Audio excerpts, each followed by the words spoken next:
గడ్డిపోచలు గర్జించే సమయం వచ్చినప్పుడు నిప్పురవ్వలు నిద్రపోవు. ఆకలినే పేరుగా మార్చుకుని శరీరాన్నే సాయుధం చేస్తాయి. ఆక్రమణే ఉనికిగా, ఉద్యమమే ఊపిరిగా విప్లవాన్ని పుట్టిస్తాయి. దోపిడీగాళ్ల చెర నుంచి కష్టజీవుల స్వర్గాన్ని విడిపించేందుకు అక్షరాలతో సమర శంఖం పూరిస్తాయి. శ్రామికుడి కోపాన్ని, సామాన్యుడి సమరాన్ని గమ్యం వైపు నడిపిస్తాయి. అలాంటి నిప్పురవ్వలలో ఒకడు చెరబండ రాజు. చెరబండ రాజు అసలు పేరు బద్దం భాస్కర్ రెడ్డి.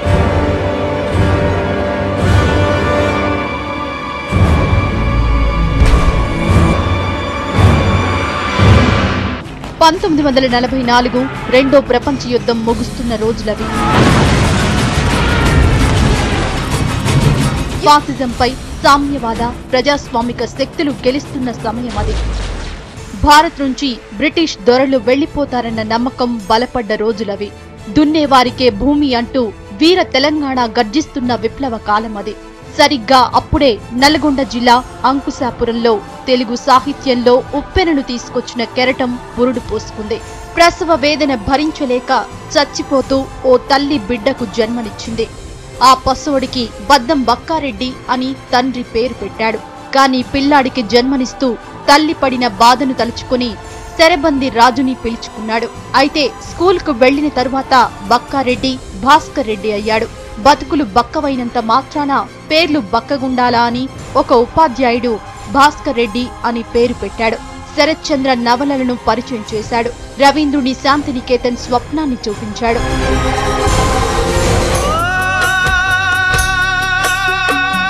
తెలంగాణలోని శ్రమజీవన సౌందర్యమే చెరబండ రాజుకు కవిత్వాన్ని పరిచయం చేసింది. వ్యవసాయ కుటుంబం కావడంతో పొలంలో కూలీలు, రైతులు పాడుతున్న పాటల ప్రభావంతో చెర కవిత్వం రాశాడు.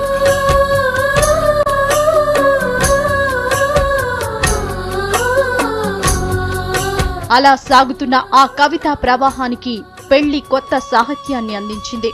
16 ఏళ్ల వయసులోనే చెరబండ రాజుకు పెళ్లైంది. భార్య శ్యామలతో కలిసి పొలంలో పనిచేస్తున్నప్పుడు ఆమె నుదుటిపై చెమటతో అంటుకున్న కురులపైన పద్యాలు రాశాడు. ప్రపంచం పద్మవ్యూహమైతే కవిత్వం తీరని దాహమన్నాడు కవి. ఆ దాహమే చెరను కొత్త తీరానికి చేర్చింది. పై చదువులు చదివించలేనని తండ్రి చెప్పడంతో శాంతినికేతన్కు పారిపోయాడు. కాని ఆ స్వప్నాన్ని చూడకుండానే తిరిగొచ్చి హైదరాబాద్ అంబర్పేటలో టీచర్ ఉద్యోగంలో చేరాడు.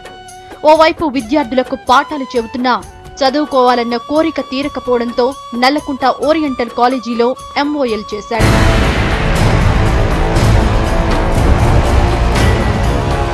1965 తెలుగు సాహిత్య లోకం నిశ్శబ్దంగా ఉన్న రోజులవి. అలాంటి సమయంలో ఒక కెరటం ఉవ్వెత్తున ఎగిసిపడింది. 5 సంవత్సరాల పాటు తెలుగు సాహిత్యానికి దశ దిశను చూపించింది. అదే దిగంబర కవిత్వం. 6 దిగంబర కవుల్లో బద్దం భాస్కర్ రెడ్డి ఒకడు. దిగంబర కవిగా మారాక కులాన్ని సూచించే పేర్లు వదులుకోవాలన్న ఉద్దేశంతో చెరబండ రాజయ్యాడు. మిగిలిన 5 కవులు బూతుని నమ్ముకొని కవిత్వం రాస్తుంటే చెరబండ రాజు మాత్రం సామాన్యుడి భాషలోనే అక్షరాలతో అగ్గి పుట్టించాడు. సమాజంలోని దోపిడీని, కుట్రలను ఎండగడుతూ పబ్లిక్ పల్స్ పట్టుకుని సందేశాన్ని సూటిగా చెప్పిన కవి చెరబండ రాజు.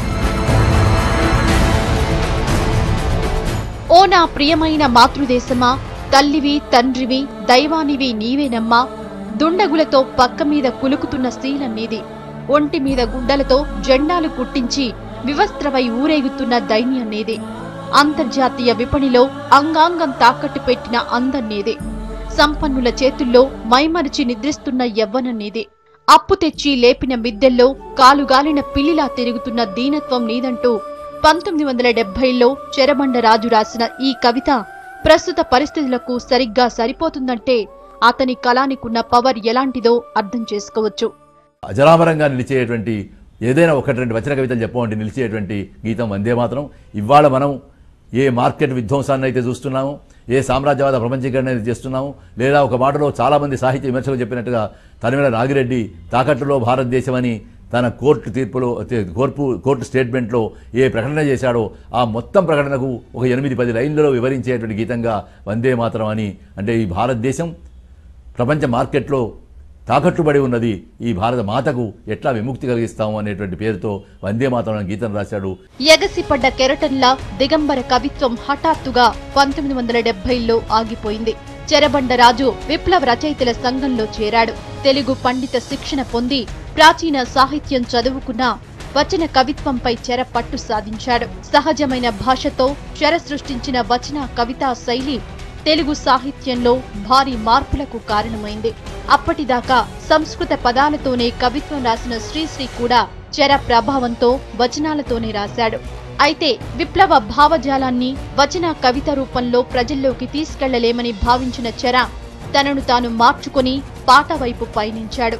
సహజమైన భాషలో గుండె లోతుల్లో నుంచి సూటిగా వచ్చే మాటనే జనం గొంతు వినిపించే పాటగా రాశాడు. చెర రచనా శైలితో ఎందరో జూనియర్, సీనియర్ కవులు ప్రభావితమయ్యారు. దీంతో గద్దర్ లాంటి వాళ్లు కూడా విప్లవ సాహిత్యంలో పాటనే నమ్ముకోవాల్సి వచ్చింది. తెలంగాణ పోరాటాన్ని వ్యతిరేకిస్తూ 1969లో కవిత రాసిన 1972 నాటికి తన ఆలోచనలోని పొరపాటును దిద్దుకొని తెలంగాణ ఆకాంక్షను సమర్థిస్తూ కవితలు రాశాడు. దిగంబర కవిత్వం నుంచి విప్లవ కవిత్వం వరకు సాగిన ప్రయాణంలో సామాజిక వాస్తవాలను, విప్లవ చైతన్యాన్ని చాటుతూ ఎన్నో రచనలు చేశాడు. అణగారిన వర్గాలు, దళితులు, శ్రామికుల కోసం పోరాడాడు.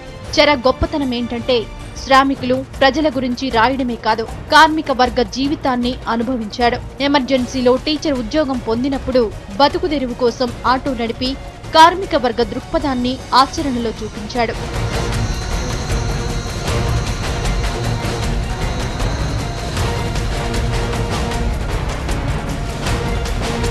ప్రజా సమస్యలపై అక్షరాలతో సమరం చేస్తున్న చెరబండరాజును ప్రభుత్వాలు సతాయించాయి. పోలీసు కేసులతో హింసించి పరోక్షంగా చంపేశాయి. బ్రెయిన్ ట్యూమర్తో 1982 జూలై 2న చెరబండరాజు చనిపోయారు. జీవితం అంతా మడమదిప్పకుండా విప్లవం కోసం, విప్లవ సాహిత్యం కోసం, విప్లవ సంస్కృతి కోసం పోరాడుతూ ఇన్ని కష్టనష్టాలు అనుభవిస్తూ, ఒకవైపు దారిద్ర్యం, ఒకవైపు జబ్బులు, ఒకవైపు నిర్బంధాలు, ఇన్నిటిని అనుభవిస్తూ కూడా చివరి శ్వాస వరకు కూడా ఆయన చెప్పినట్టుగా ముంజేది నరికేసినా కానీ తన విప్లవ ఖడ్గాన్ని వదలకుండా పోరాడినటువంటి వాడు చెరబండరాజు. ఆయన సాహిత్యం అంతా అన్ని భాషలకు అనువాదం అయింది. ఈనాటికి కూడా చిరస్మరణీయమైనటువంటి కవిగా చెప్పుకునేటువంటి వాడు చెరబండరాజు. శ్రీశ్రీ లాంటి వాడికే చెరబండరాజు స్ఫూర్తిలా నిలిచాడు. అయినా కుందుర్తి ఆంజనేయులు, దేవరకొండ బాలగంగాధర్ తిలక్కు వచ్చినంత పేరు చెరబండరాజుకు రాలేదు.